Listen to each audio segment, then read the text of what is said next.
Buenas tardes.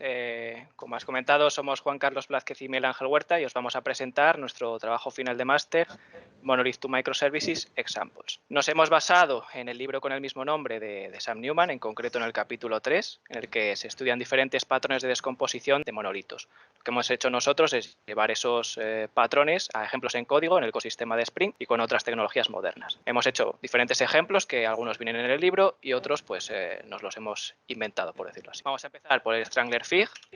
Este patrón, el primero que lo mencionó fue Martin Fowler, se basa en una planta que crece alrededor de un árbol y poco a poco lo va reemplazando hasta que solamente queda la planta.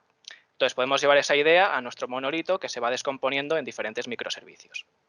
El patrón se basa en 3 pasos. El primero sería identificar la funcionalidad que queremos mover, luego podríamos copiar el código, es posible que tengamos que hacer ligeras adaptaciones y en el último paso tendríamos que redirigir las peticiones.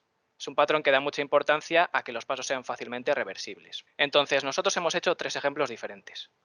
El primero sería la extracción de una funcionalidad independiente, en este caso Inventory Management. Es una funcionalidad que, como vemos, pues no tiene dependencias con ninguna otra. Entonces, simplemente, como he comentado antes, identificamos, copiamos el código y redirigimos las peticiones. Nosotros lo hemos hecho con un proxy de Nginx. Ahora, en este ejemplo, queremos extraer la funcionalidad de Payroll. En el paso 2 tendríamos que sacar una versión avanzada del monolito, una versión 2, que exponga la funcionalidad de User Notification para hacer la petición desde Payroll, llamar a esta funcionalidad y que se haga el envío de notificaciones al usuario. Como digo, en el tercer paso, todas las peticiones que sean de la funcionalidad de Payroll irían al microservicio y el resto irían al monolito. Y en caso de error, cancelamos y llevamos todas al monolito. Hasta ahora, bueno, hemos visto un par de ejemplos en el que hacemos intercepción, digamos, de peticiones HTTP. Pero también se puede hacer con mensajes, en este caso con colas de mensajería. Hemos decidido utilizar la tecnología de Kafka, digamos. Vamos a tener esta estructura, vamos a tener un productor que recibe una petición HTTP y bueno, pues luego escribe en diferentes topics, en el de payroll o en el de invoicing. Y en el monolito, pues cada consumidor los consumiría. Entonces, hemos pensado 3 ejemplos diferentes que bueno, dependen un poquito del contexto que tengamos. En el primero podemos cambiar el código del monolito. Entonces, en el libro se sugiere que intentemos llevar una estructura parecida a la siguiente, ¿no? En la que ignoremos los mensajes de payroll en el monolito, porque así ya solamente se consumirían en el microservicio. El problema es que Kafka no permite filtrar los mensajes para los consumidores. Entonces, si un consumidor está suscrito a un topic, va a leer los mensajes. Entonces, lo que hemos hecho nosotros es, partiendo de esta situación inicial, todo es en la versión 1, se escribe en el topic versión 1 y se lee de la versión 1. Este sería el primer paso, como comento. Luego pasaríamos al 2, en el que sacamos el microservicio de Payroll. Esta vez se suscribe a los topics que se escriben en la versión 2. Sacaríamos el monolito con su versión 2, que expone User Notification, y solamente está suscrito a Invoicing, V2. En este caso, pues lo único que falta ahora es escribir en esos topics. Entonces ya podríamos escribir, sacando la versión 2 del productor, en los topics correspondientes, en la versión 2. Entonces, claro, en este ejemplo hemos cambiado el código del monolito y hemos cambiado la configuración de los topics. Pero ¿qué pasa si no podemos hacerlo? Pues lo que hemos hecho nosotros es, partiendo de la misma situación inicial, ¿vale? Esta es la misma de antes, hemos cogido y hemos hecho también el microservicio, esta vez la versión 2, no puede hacer petición al monolito porque no podemos cambiar el código del monolito, entonces él mismo hace el log de las peticiones para que lo podamos ver ahora y está suscrito a la versión 2. Y tenemos aquí un microservicio enrutador de mensajes. Va a recibir los mensajes de un topic que es all message topic y pues si es de payroll irá a payroll y si es de invoicing va a la versión 1 de invoicing.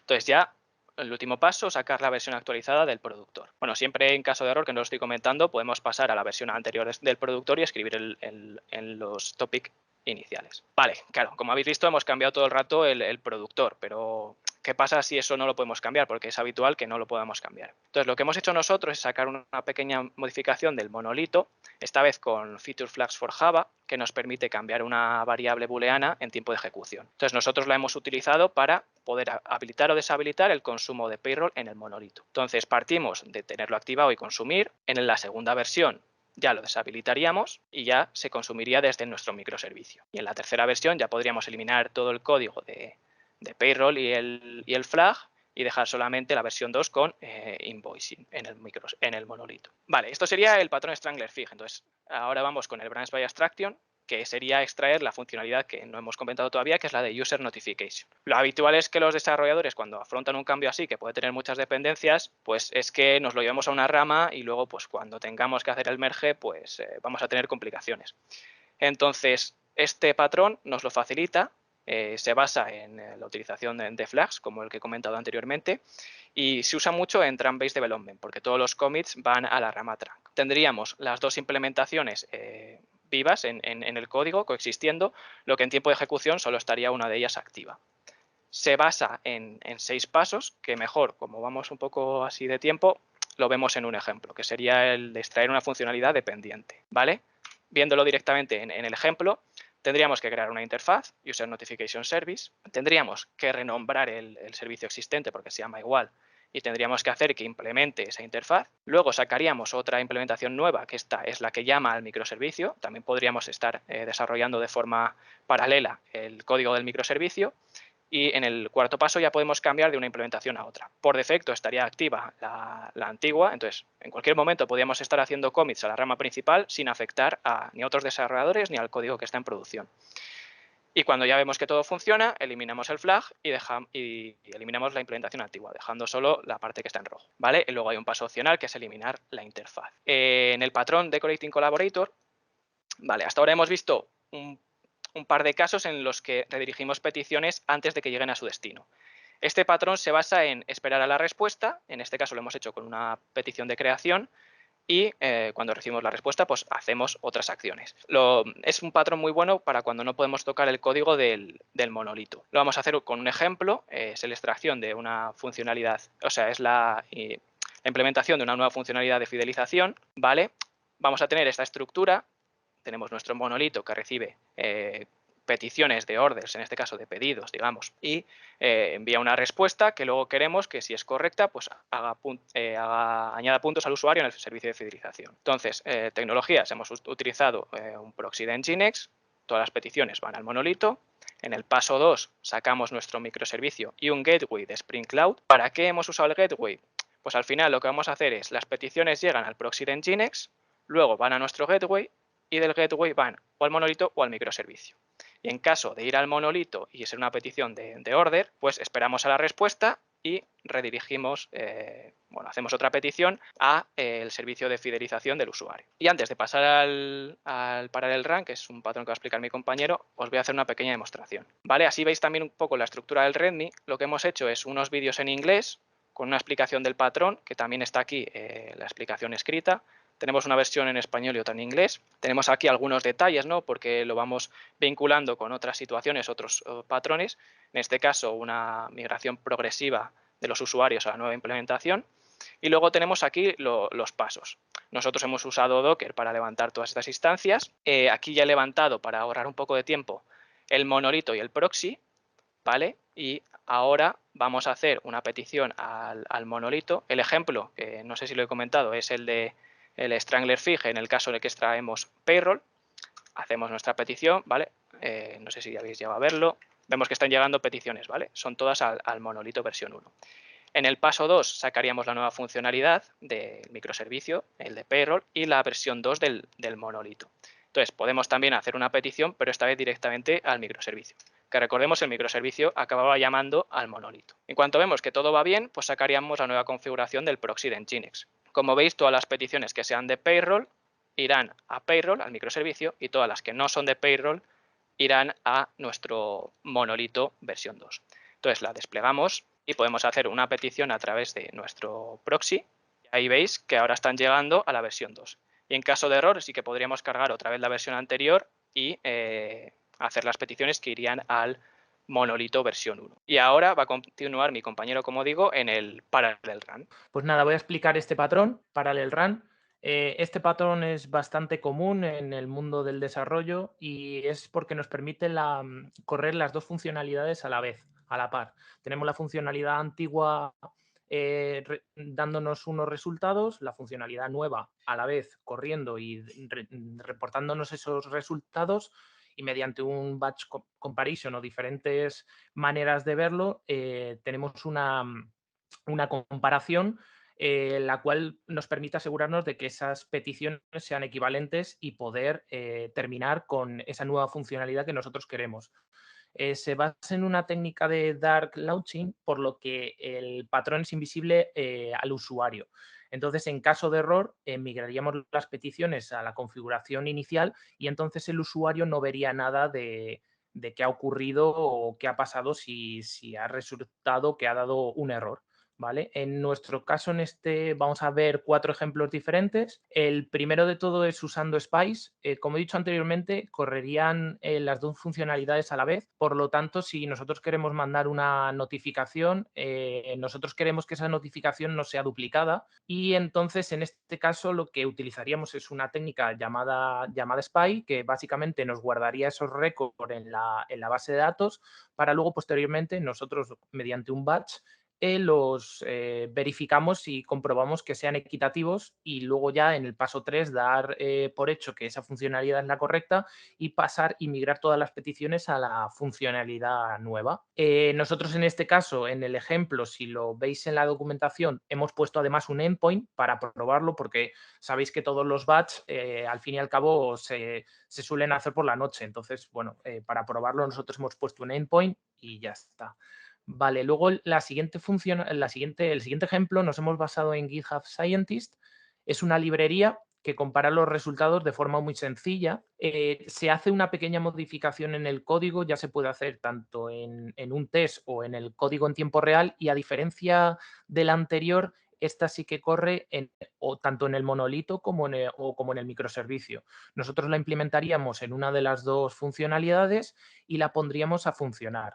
¿Qué significa esto? Que, como podéis ver, en este trozo de código, nosotros en este caso devuelve un booleano, un true o un false, pero para que se viese bien esta funcionalidad, nosotros llamaríamos a los dos endpoints que tenemos con el código antiguo y el código nuevo, nos lanzaría el propio experiment, nos lanzaría lo que son las métricas y tendríamos el resultado con los mismatch.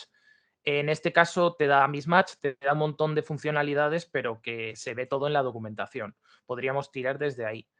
Luego, en el siguiente ejemplo, el DIFI, en primera instancia nosotros probamos con otro ejemplo que se llama el diferencia, es el hijo del DIFI, pero no nos funcionó, estaba bastante obsoleto y la verdad que no nos gustó nada, así que probamos con este, que básicamente se basa en lo mismo que el anterior. Este es el padre.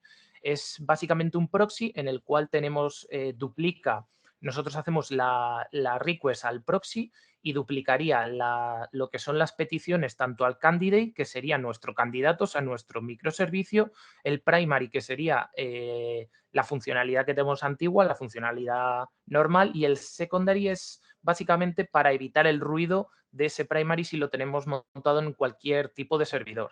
Entonces multiplicaría, como he dicho anteriormente, multiplicaría las peticiones y nos sacaría un ejemplo, o sea, nos sacaría un filtro de las diferencias que puede llegar a tener. En este ejemplo podemos ver cómo el DIFI tiene como una interfaz bastante amigable en el cual se ven las peticiones, tú le puedes poner un topic a cada una de las peticiones y en el caso de que saliera satisfactoria no saldría nada, te saldría que cero failing, pero en el caso de fallar alguna de las peticiones podrías desplegar una de ellas y ver, por ejemplo, en este caso que hemos hecho al endpoint barra payroll barra 1 y se puede ver como en el primero nos ha dado un value porque el monolito sí que tiene ese endpoint y el segundo no lo tiene. Entonces te da un error y te dice que ha fallado el 100%, ¿vale? Luego, el canary releasing básicamente se basa, en este ejemplo nos basamos es como el strangle fig, lo único de diferencia es que vamos balanceando la carga de esas peticiones que nos llegan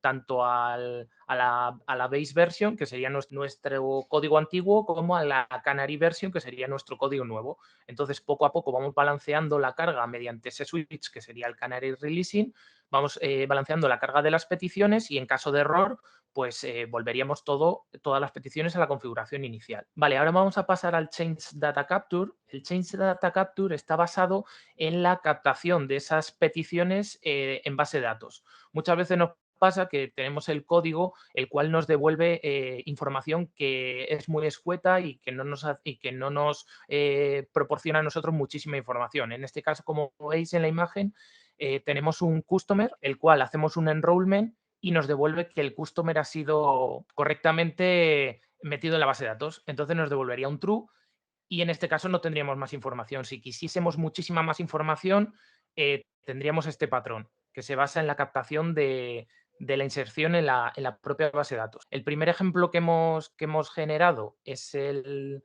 basado en Debezium, que es un software open source, el cual te pilla los flujos de eventos de los cambios que se procesan en la base de datos. Este lo voy a explicar más en detenimiento en las siguientes diapositivas porque va a hacer un ejemplo sobre él, pero básicamente tenemos un Postgres, luego con Kafka conectamos lo que es el Debezium, que hace como router y te manda los eventos que ha capturado mediante transactional log y los envía mediante un Kafka y tú puedes conectar un shipment service, un customer service, cualquier evento que tú necesites a la hora de realizar un cambio. Entonces, en este caso, se realizaríamos una creación en la base de datos y el propio Debezium nos lanzaría un evento en Kafka para que nosotros lo transformásemos en un shipment service o un customer service o lo que nosotros queramos. Aquí podemos ver cómo ese evento es lanzado desde Debezium, pero lo vamos a ver con más detenimiento en la in situ, en un ejemplo que voy a realizar. Vale, y el último sería en este caso el batch data copier, que básicamente es un código que se ejecuta de manera diaria en un batch, como dice la propia palabra, y copia los datos realizados en cambio, o sea, cuando se genera un cambio en la base de datos, él detecta ese cambio y los copia a la base de datos. Hace una réplica, básicamente, en un batch, en un proceso diario de la propia base de datos. Vale, pues ahora vamos a pasar a lo que es el ejemplo, ¿vale? En este ejemplo, como he explicado antes, está basado en Debezium. Nosotros hemos montado lo que es un Postgres, una base de datos, y en la parte de Kafka hemos montado el Zookeeper, el Kafka Broker, el Kafka Connect con Debezium y el Kafdrop, que básicamente es una interfaz para ver los topics que manda Debezium. En este caso lanzaríamos lo que es la versión de Debezium, que puede ser cualquiera, lanzaríamos el ejemplo que yo lo tengo aquí ya corriendo para que sea más versátil y toda la documentación, o sea, toda la conexión de la propia base de datos. Si nosotros cogemos y hacemos un curl a ese Debezium, a ese proxy, ¿vale? Podemos hacer varios. En principio tendríamos aquí Kafdrop, que es para ver los eventos que lanza el propio Debezium, y entonces veríamos los mensajes. Aquí yo he hecho muchas pruebas, la verdad. Tengo, en este caso, 52. Vamos a lanzar una última para que se vea que realmente hace, ¿ves? 53. O sea, tenemos el último ejemplo y básicamente nos devolvería el esquema, que es donde está la estructura que nosotros hemos querido cambiar, ese dato que nosotros queremos cambiar y lo que nos interesa y lo más interesante de esto es la parte de payload. En la parte de payload nosotros podemos ver, como hemos hecho en este caso una creación, el before estaría nulo, el after estaría lo que después, o sea, lo que se ha creado básicamente, el source, que es donde se ha creado, y el OP básicamente nos dice si es una creación, un update, un delete o una transacción. Entonces, con este dato, como nos lo devuelve en forma de evento en un JSON, nosotros lo podríamos conectar a cualquier parte, ya sea un Elasticsearch o cualquier evento que nosotros queramos hacer. Así que vamos a dar paso ya a la parte de las conclusiones, que mi compañero os las va a contar. Sí, lo hago breve, que vamos un pelín mal de tiempo. Nada, simplemente pues hemos sacado 4 conclusiones. La primera sería que es un proceso complicado, que tenemos que tener en cuenta que hay un monolito que está en producción y que si cometemos cualquier error, pues tenemos que solventarlo de forma rápida. Entonces, todos los patrones se basan en poder solventarlo de forma rápida. Además, somos dependientes de la tecnología. Claro, ya hemos visto que si usamos Kafka no podemos filtrar los topics en los consumidores, en este caso. Si usamos Rabbit, pues igual sí que podemos hacerlo. Si tenemos otro tipo de base de datos, pues todos son limitaciones, ¿no? Tenemos que ver, dependiendo de la tecnología, qué patrón podemos adaptar.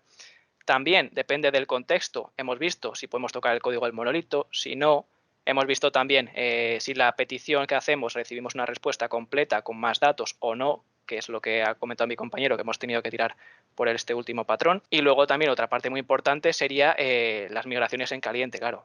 Lo que he comentado, estamos en un monolito que está en producción y que, claro, al final la decisión de pasar a microservicios es porque hay problemas, ¿no? Entonces tenemos que tener en cuenta que se hace en caliente, no queremos perder datos y no queremos afectar a los usuarios. Y nada, ahora pues cualquier pregunta que nos queráis hacer, pues estaremos encantados de responderla. Muy bien, muchas gracias, Juan Carlos, Miguel Ángel. Quería felicitaros sobre todo por el trabajo. Yo creo que habéis hecho un trabajo bastante bueno. Partíamos de material que hemos visto en clase, es cierto, pero entiendo que la traducción del material teórico a los ejercicios ha sido costosa y de ahí viene mi pregunta, ¿no? O la reflexión que quiero que me hagáis. ¿Qué os ha parecido plasmar un poco todos estos ejemplos teóricos en código? ¿Os ha resultado sencillo? ¿Habéis encontrado más problemas de los que inicialmente pensabais que ibais a tener? Contadme un poco la experiencia. Bueno, si quieres comento yo un poco y luego complementas tú, Vale. Miguel Ángel. Pues a ver, al final, claro, en el libro vienen pues los patrones, vienen pues diferentes pinceladas de cómo hacerlo, pero hasta que no te metes a hacerlo en código, no ves realmente las complicaciones que puedes tener, incluso por las propias tecnologías que usas, porque claro, si tienes que usar, bueno, pues te pone que puedes usar pues alguna framework, por ejemplo, lo de Debezium, ¿no? Claro, si tú no sabes nada de Debezium y lo tienes que implementar en tu aplicación o en tu día a día en el monolito del que tienes problemas, pues no es sencillo. Y luego también pensamos que el hecho de hacer estos ejemplos, que son a priori son sencillos en cuanto al código, pues luego puede venir muy bien para si pues en nuestro día a día nos enfrentamos a una aplicación algo más grande, pues poder decidir, vale, pues yo hice esto y vi tantos problemas, hice lo otro, que al final se basan más o menos en lo mismo. Claro, luego el tamaño es diferente. Claro. Sí, lo que ha dicho mi compañero, básicamente cuando te metes en el berenjenal y ves todo, cómo montarlo y cómo hacerlo, realmente es cuando vienen los problemas. Nosotros, por ejemplo, tuvimos también muchos problemas a la hora de, pues, del tema de las IPs, de cómo lanzar el servidor, de cómo lanzarlo, pues el Docker Compose nos daba muchísimos problemas. Así que la verdad que fue un poco tedioso a la hora de intentar plasmarlo tal cual está en el propio libro, porque al final el libro te dice una idea, pero esa idea, plasmarlo en código, o sea, muchas veces es distinta. O sea, al final no se puede plasmar al pie de la letra como lo está diciendo él en el propio ejemplo. Entonces... Bueno, pues muy bien. Yo como os comenté en su momento, yo creo que merece la pena el trabajo que habéis hecho, porque al final los compañeros que se enfrenten al libro podrán luego ver vuestro código y el código también de otros compañeros que han hecho otra parte del libro, ¿no? Y podrán plasmar de la idea teórica a luego la implementación, o por lo menos una implementación posible con un stack que, bueno, que es el que hemos decidido para el máster. Así que yo creo que va a ser muy útil vuestro proyecto. Pues nada, muchas gracias, lo dicho, muy buen trabajo. Gracias, chicos. Gracias.